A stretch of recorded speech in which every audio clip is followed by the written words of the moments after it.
Pernah kepikiran nggak sih, kayak gimana ya seharusnya wujud seorang pegawai negeri di zaman serba digital ini? Hari ini kita nggak cuma bakal ngebayangin, tapi kita akan lihat langsung lewat sebuah kisah nyata yang bisa jadi mengubah cara kita memandang pelayanan publik selamanya. Coba deh kita jujur-jujuran sebentar. Kalau dengar kata pegawai negeri atau PNS, apa yang langsung muncul di pikiran kita? Sesuatu yang kaku, lambat, atau mungkin birokratis? Nah, gimana kalau kita tantang stereotip itu? Dan kita lihat, apa udah saatnya kita punya gambaran baru? Untuk menjawab pertanyaan tadi, kenalan yuk sama sosok yang satu ini, Funky Anggara Putra. Kisahnya ini bukan sekedar cerita biasa, tapi ini tuh kayak sebuah jendela buat kita ngintip seperti apa sih masa depan pelayanan publik yang kita semua harapkan. Oke, kita masuk ke bagian pertama. Biar kita benar-benar paham dampaknya, kita harus tahu dulu siapa Funky ini dan di mana dia bekerja. Karena ini bukan cuma soal jabatannya, tapi tentang orang yang ada di baliknya.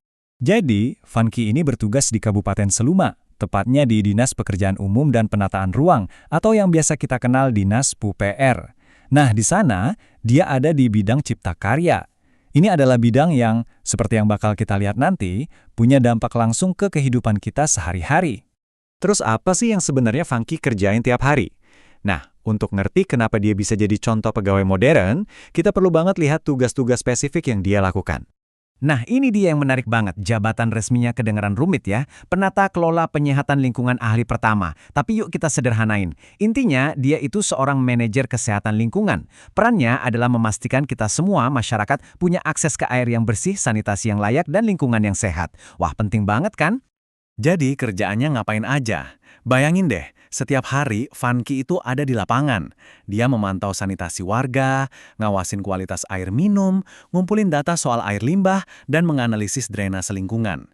Dan semua temuannya ini gak cuma jadi catatan loh, tapi diolah jadi laporan yang nantinya bantu pemerintah bikin kebijakan yang lebih tepat sasaran. Ini pekerjaan teknis yang dampaknya nyata banget. Sekarang kita sampai ke inti pembahasannya. Apa sih yang bikin pendekatan Funky ini bisa dibilang modern? Jawabannya ada di sebuah kerangka kerja yang namanya Smart ASN. Buat yang belum tahu, ASN itu singkatan dari Aparatur Sipil Negara. Ia sebutan resmi untuk pegawai negeri di Indonesia. Dan konsep Smart ini tujuannya merevolusi cara mereka bekerja. Yuk kita bedah bareng-bareng.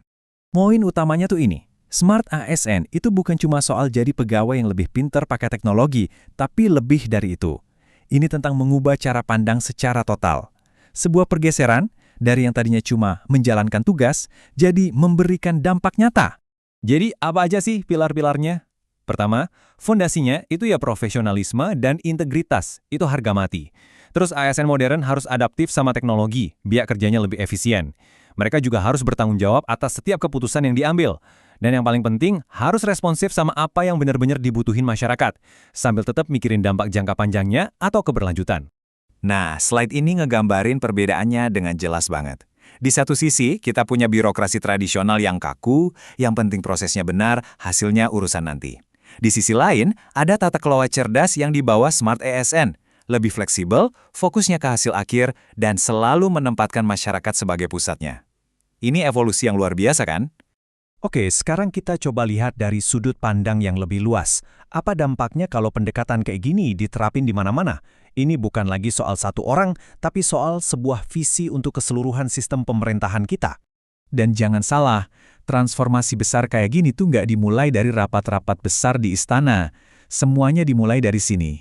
Dari satu orang, satu ASN yang cerdas dan punya komitmen. Karena perubahan sistemik yang kita idam-idamkan itu seringkali lahir dari langkah-langkah kecil individu yang konsisten dan berani. Kutipan ini benar-benar merangkum semuanya dengan sempurna. Visi utamanya adalah menciptakan sebuah sistem pemerintahan di mana inovasi itu bukan lagi pilihan, transparansi jadi hal yang standar, dan pelayanan yang berpusat pada masyarakat itu jadi jantung dari setiap kebijakan yang dibuat. Kalau kita visualisasikan, kita bisa lihat ada 3 pilar utama: inovasi, transparansi, dan fokus pada masyarakat. Ketiga hal ini saling nyambung dan jadi fondasi buat pemerintahan yang benar-benar modern dan efektif, persis seperti yang dicontohkan oleh pekerjaan Funky. Sebagai penutup, yuk kita tarik benang merahnya lagi ke dunia nyata. Kenapa sih cerita soal Funky dan Smart ASN ini penting buat kita semua? Apa urusannya sama kita? Nah, ini jawabannya. Dan ini jauh lebih besar dari sekedar laporan atau data di atas kertas. Semua prinsip Smart ASN yang mungkin kedengaran abstrak tadi, ujung-ujungnya itu menghasilkan sesuatu yang sangat nyata. Pekerjaan Funky memastikan air bersih bisa mengalir ke rumah-rumah dan sanitasi lingkungan terjaga. Ini bukan cuma soal tugas teknis, ini adalah fondasi untuk komunitas yang lebih sehat, anak-anak yang nggak gampang sakit, dan tumbuhnya kepercayaan masyarakat kepada pemerintah. Itulah dampak sesungguhnya. Jadi, saya mau tinggalkan kalian dengan satu pertanyaan ini. Apakah ini masa depan pelayanan publik yang kita inginkan? Coba deh bayangkan, kalau setiap ASN di sekitar kita punya pola pikir dan cara kerja seperti Funky, perubahan apa ya yang kira-kira bisa terjadi di kota atau desa kita? Ini adalah sebuah pemikiran yang kayaknya seru banget untuk kita bawa pulang dan diskusikan.